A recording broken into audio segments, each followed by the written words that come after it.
Hey guys, welcome to UFC Fight Night. Grant Dawson versus Bobby Green. Every fight breakdown. I am Andy Lang from WagerTalk.com. We're going to go over all of these fights, break them down, see if we can give out some winners.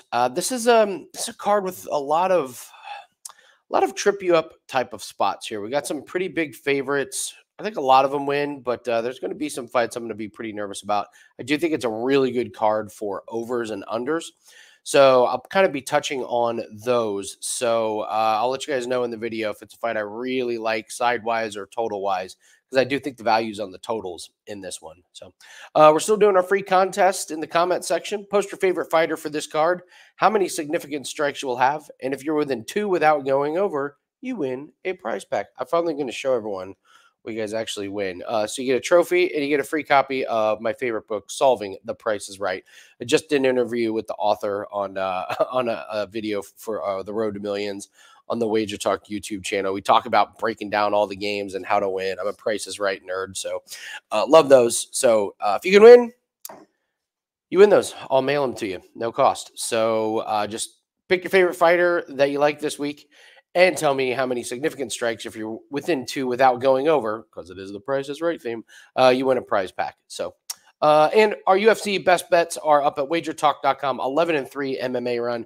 Gosh darn it, we lost our last UFC play. I don't think I'll ever forget that one. That was we lost on a parlay where the last leg was Jacob Malkoun, and he got disqualified because Cody Brundage decided to pretend like a shot to the head hurt him.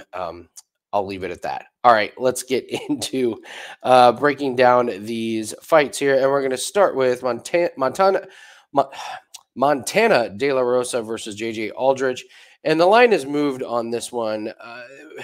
When I first started researching these last week, De La Rosa was the underdog, and now it's moved to pretty much even. And I agree with the line move. I had noted here that I thought De La Rosa was more than a live dog. I actually think she's the one that wins this fight.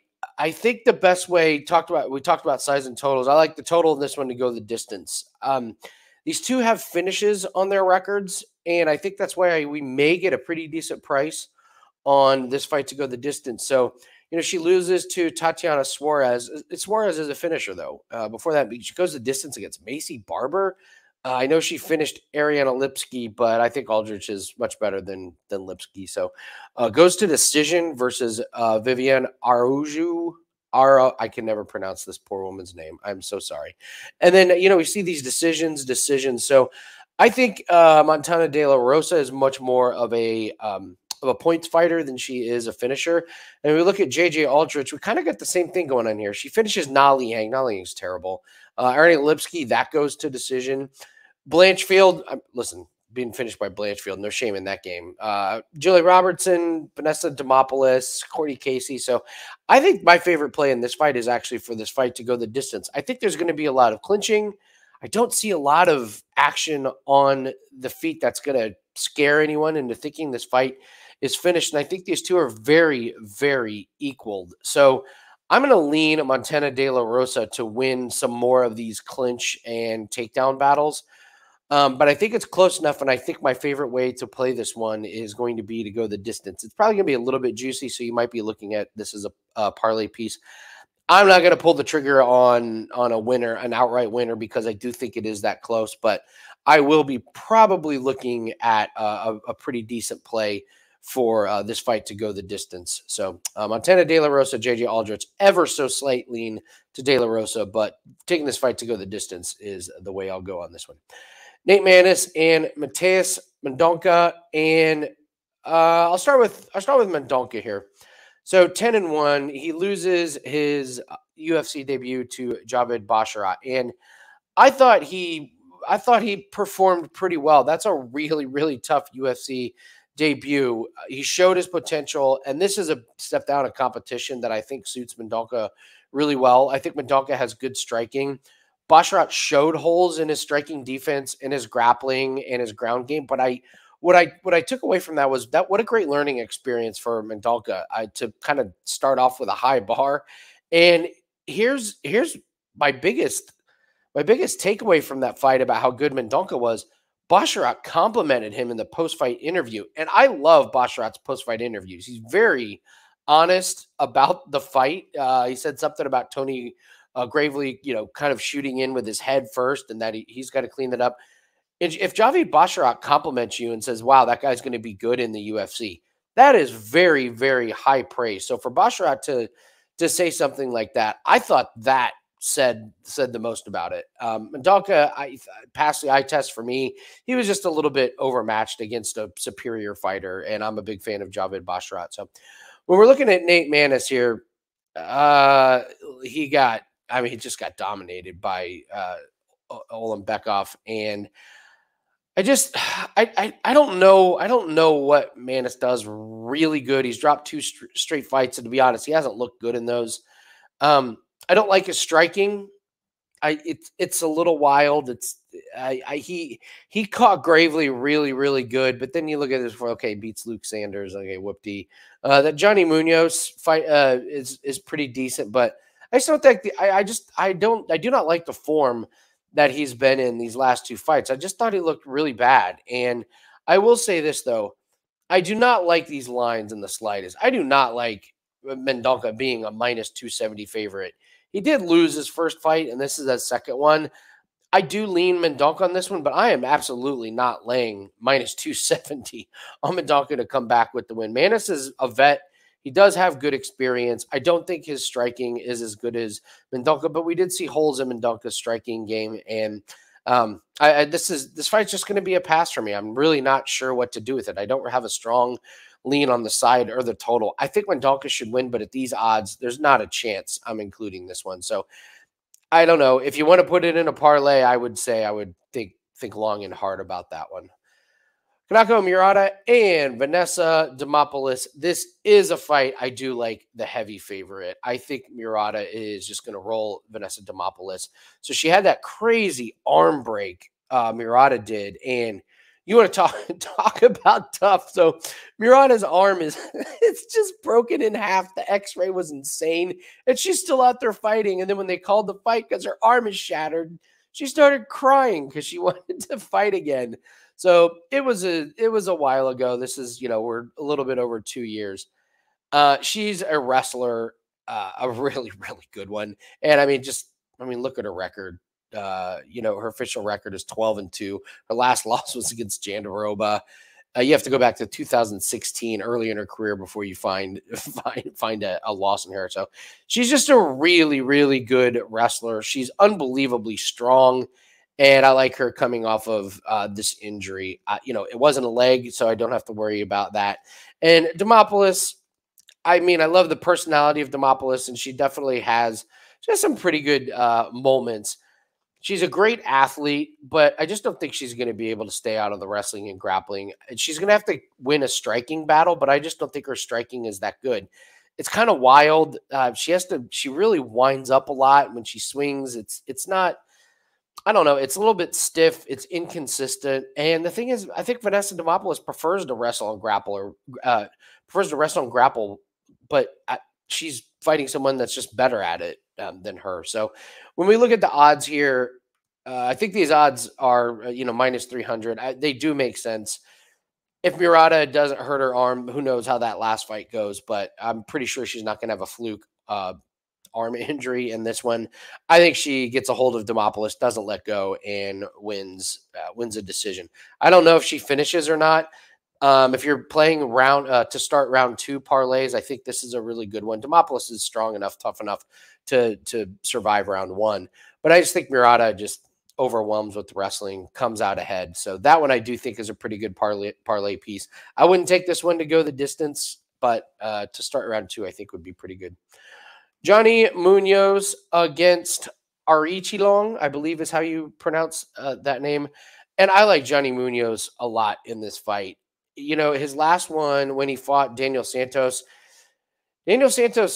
took him down and held him down there. I don't think Aoriqileng can do that. And I like Munoz. When we look at the Mongolian murderer, incredible name. So, he lost to Zahabi, and we'll get back to that loss. Before he beats Jay Perrin, Whoopty, and Cameron else. Come on. These guys are not in the UFC anymore. He loses to Jeff Molina, he loses to Cody Durden. So the 2 times that he's had easy fights, he's won them. But the 3 times he's had hard fights, you know, it hasn't gone well for him. And that shot that knocked him out against Zahabi, it was a really good shot, but I didn't think it was the complete death blow. But man, if he's going down and getting knocked out by that shot, I think his chin might be really, really suspect. I do think Aoriqileng throws a good leg kick, but he does not protect himself from counters, and Munoz is going to have the speed advantage. I don't like Aoriqileng's striking defense. He's going to leave himself open. I'll take Munoz in this one. And if I'm looking at the odds here right now, I cannot believe Aoriqileng is the favorite here, not after watching how easily he got knocked out in the last one. So I'll take Munoz, and I feel pretty good about that one. So you're getting really good odds on Johnny Munoz there. Chris Guiterrez and Montel Jackson. I really thought Chris Guiterrez blew it in the Pedro Munoz fight. I thought he let Munoz walk him down and control him with leg kicks and forward pressure. It was just a bad performance, and you know he didn't get beat up that bad. It wasn't like he was a completely bloodied up mess, but he just lost a points fight. And I got to tell you, I don't think he lets that happen again. I think that's an easy fight to walk away from, look at film, and say, what do we do wrong? And we can fix that. Montel Jackson, on the other hand, he has a really good record inside the UFC. Not exactly faced the best competition. Ronnie Yaya's got, you could say, 2 feet out the door. Julio Arce, okay, that's a pretty decent one. But JP Bays, give me a break. Jesse Strader, give me a break on some of these. So, recently, not real sold on this competition. Montel Jackson, he can go from like his fight can be really exciting, and then all of a sudden Montel Jackson pushes you up against the fence, and then it's boring for like 2 minutes. I like Guiterrez. I think this is a live dog here, so I think the value is absolutely in the dog. And if I'm looking at Tapology at the time of recording this, plus 160, yeah, I'll take it.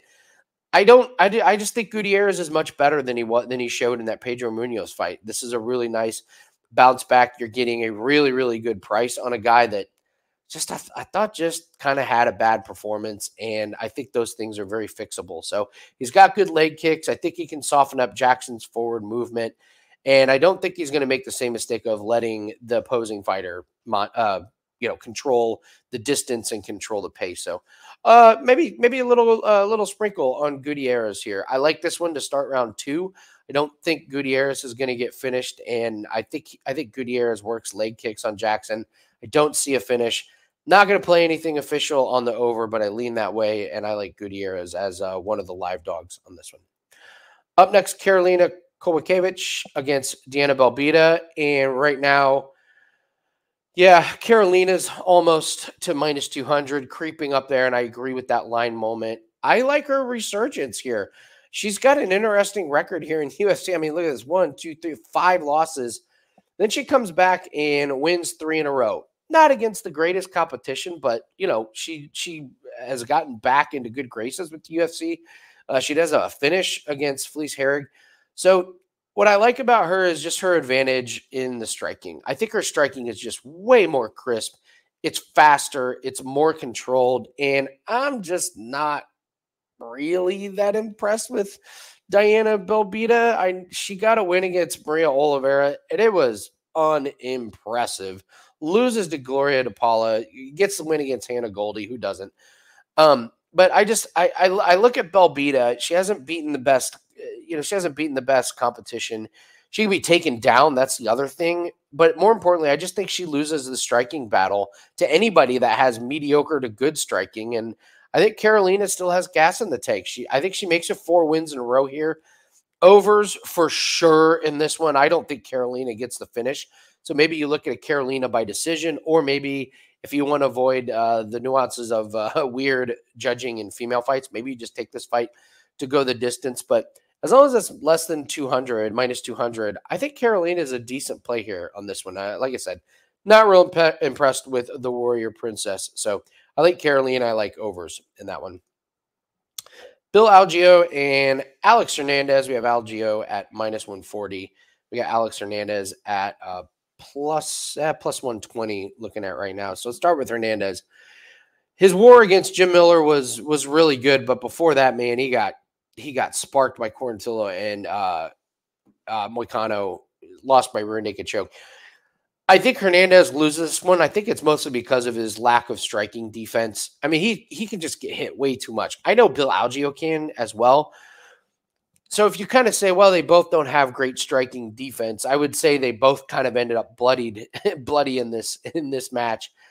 I like Algeo's ability to grab the double leg and get the takedown, and I think he can do that against Hernandez. So I think Hernandez has absorbed way too many, just way too many shots over the last few, and I think Algeo can dish it out. And I mean, when we look at Algeo, this guy's 3-1 over his last 4 matches, but you got to remember that loss to Andre Fili was when he hurt his shoulder in the 3rd round. So who knows how that could have gone. I don't like his striking defense. I think Hernandez is going to land shots. I think Algeo is going to land a few more plays. I don't have a strong opinion over or under. I could see either or. But at this price, I think Algeo is a really, really good bet because you're less than minus 150. And I just think Hernandez just eats too many shots. And once he starts getting pieced up, his cardio just instantly evaporates. So give me Algeo in this one over Alex Hernandez. Oh, man. Phillipe Lins and Ian Cutelaba. It's a Cutelaba fight, so take it to not go the distance. Probably under 2.5 rounds, maybe even under 1.5. Cutelaba has 1 fight to go the distance since 2016, and only 1 fight in his last 4 has made it out of the 1st round. So Cutelaba's fights are very exciting.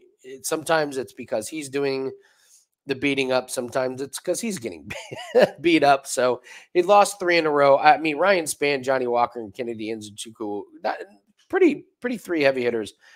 Makes mincemeat of Tanner Boser, who's just awful at this point. So to start off there, you got to take some kind of under in this fight. Now, Phillipe Lins, Phillipe Lins is interesting because there are large chunks of the fight where he'll just push up against the fence, and I don't know what he's trying to do.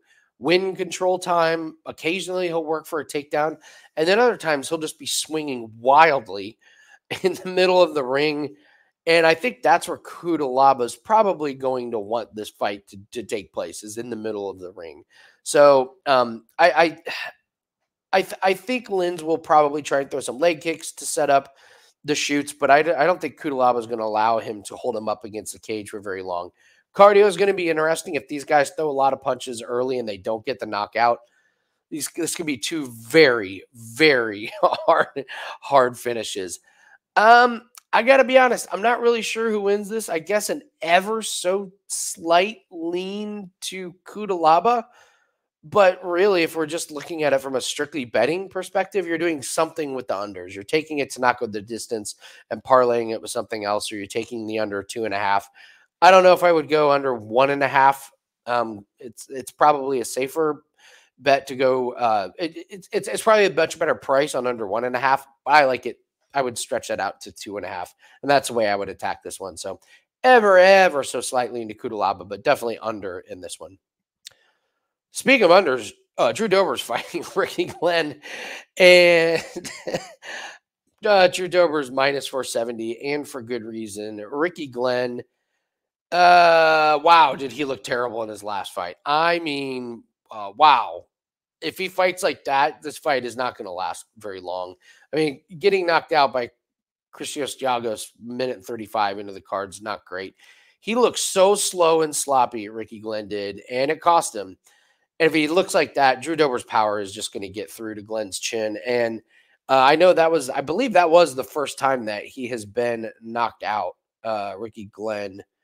Lost by submission way back in the day. Yeah, that's the first time he's gotten knocked out. And to me, that might mean there might be a few more knockouts coming very, very quick. So he just looked terrible.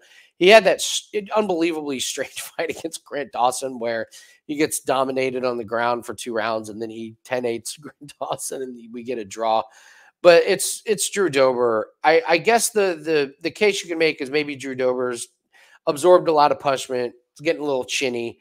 He got knocked out by Matt Frevola. Matt Frevola's power, though, has gotten it's really been something over the last couple fights for Frevola. But, I mean, look, he knocked out Bobby Green, wins against Alves, knocks out Terrence McKinney. So It's Drew Dober on the money line is minus 470. If you want to wait till props come out, you could just take Dober inside the distance. You could absolutely take this one to not go the distance because I mean, if Glenn is going to win, it's probably a flash KO. I don't know. Maybe he gets wrestling down, but boy, he didn't. I haven't seen much of Ricky Glenn to think he can force the wrestling upon a fresh fighter. So I think this one does not go the distance. But if you want to make the line better on Dober, you're gonna have to parlay it with something, or just take Dober inside the distance, or maybe sprinkle Dober round 1 and 2. I'm sure you're gonna get pretty good plus money on that one. But taking the under 2.5, nice play. Not to go the distance, nice play. And Dober, I think, ends up getting the win, probably by finish over Ricky Glenn. Alex Morono and Joaquin Buckley. I was talking with a MMA friend of mine, and he's saying, "Oh, kind of like some of the weapons that Murata has, and he's undervalued." And I agree, he is like kind of always undervalued, Alex Morono.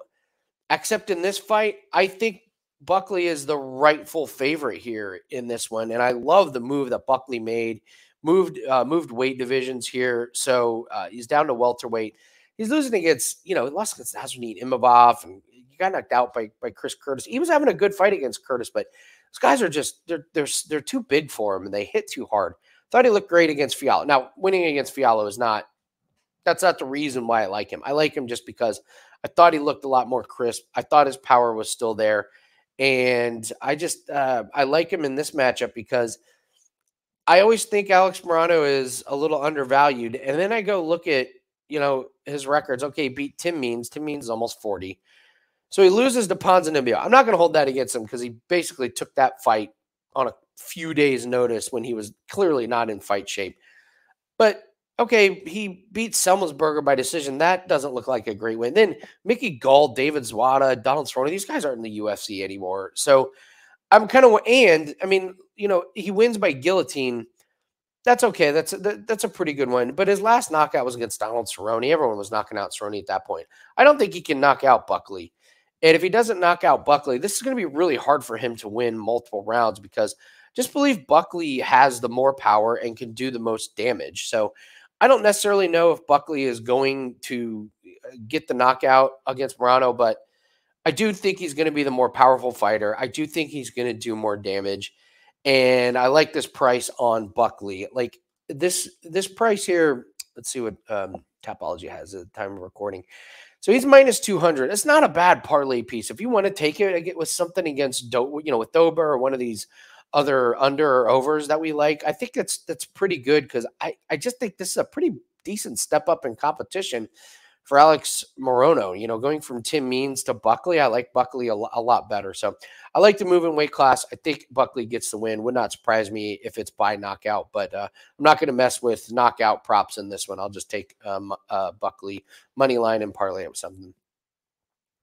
Guys, Dana has some advice for everybody. Be Joe Pyfer. Be Joe Pyfer. All right. Joe Pyfer, Abdul, Razak, Alhassan, and I think Joe Pyfer has Alhassan covered in this one. And I was surprised that Joe Pyfer is this big of a favorite. But the more and more I look at it, it's a terrible matchup for Alhassan. So, Alhassan, he has heavy hands. We know he can knock guys out. We know he's got pretty good leg kicks. Here's a problem. He needs guys to be standing still. He does not move that great. And Joe Pyfer does move quite a bit. And I don't like that Alhassan doesn't throw a ton to set up his punches. I mean, against Claudio Ribeiro, all you have to do against Claudio Ribeiro is just wait until Ribeiro gets tired. That's it. Then you can knock him out. Loses a close split decision to Buckley. Knocks out the Chirico in 17 seconds. So we didn't get to see a whole lot there. But loses to Malkoon. Loses early to Chaos. Loses the decision to Lizez. So I think what's going to happen here is we see Joe Pyfer improving with each fight, and I think we see his game improve just a little bit more. He's 10 years younger, and he's not flat-footed. Pyfer's just not going to stand there and let Alhassan, tee off on him. The one worry may be cardio, but I'm not really sure this fight goes that deep into it. I think one of these guys knocks the other one out, and they both hit really, really hard. We saw Pyfer take care of Mearshart. Did exactly what he should have done against Mearshart. Avoided the takedown, uses power, knocks him out in the first round. So I know Pyfer hasn't fought like the greatest. I mean, that knockout against Mearshardt's a pretty decent win. I know knocking out Alan Amidovsky is a slight breeze could do that. But I like the evolution I've seen since seeing him on Contender Series. And I think Pyfer's a real deal. And I think Alhassan needs a guy that's a lot more flat-footed in order to get the win, in order for him to land a bunch of those punches. And I just don't think Pyfer is going to oblige him. So I think this is an under for sure. This is definitely a fight that does not go the distance. And I think Joe Pyfer ends up walking away with it, probably by knockout. So give me Pyfer and definitely the unders in this one. So, all right, guys, before we break down Grant Dawson and Bobby Green, want to remind everybody that our best bets are up at wagertalk.com, 11-3 MMA run. I know we dropped our last UFC fight because of Malkoon, but the read on the fight was absolutely 100% right. So that's one thing I can take away from it is, we had the right read on that fight. So 11-3 MMA run. Really, really proud of that. Get the best bet at wagertalk.com. And don't forget to give us a like, and in the free contest in the comments section to win yourself a Price is Right book and a trophy. Post your favorite fighter and how many significant strikes you think they'll have. If you're within 2 without going over, you will win a prize pack. All right, Grant Dawson and Bobby Green here. So I think you can look at this. You can look at all these guys' fights in the past, and I think it just comes down to, will Grant Dawson be able to get a hold of Bobby Green, wrestle him to the ground, and keep him there? If he can, this will be a walk in the park for Dawson. If you believe in Bobby Green's takedown defense and you believe Bobby Green will be able to jab Dawson and keep him at distance and keep this on the feet, Bobby Green should run away with this, as he's just going to be better on the feet. In my humble opinion, I don't think Bobby Green's going to be able to stuff any takedowns from Grant Dawson. He might slow the first one down.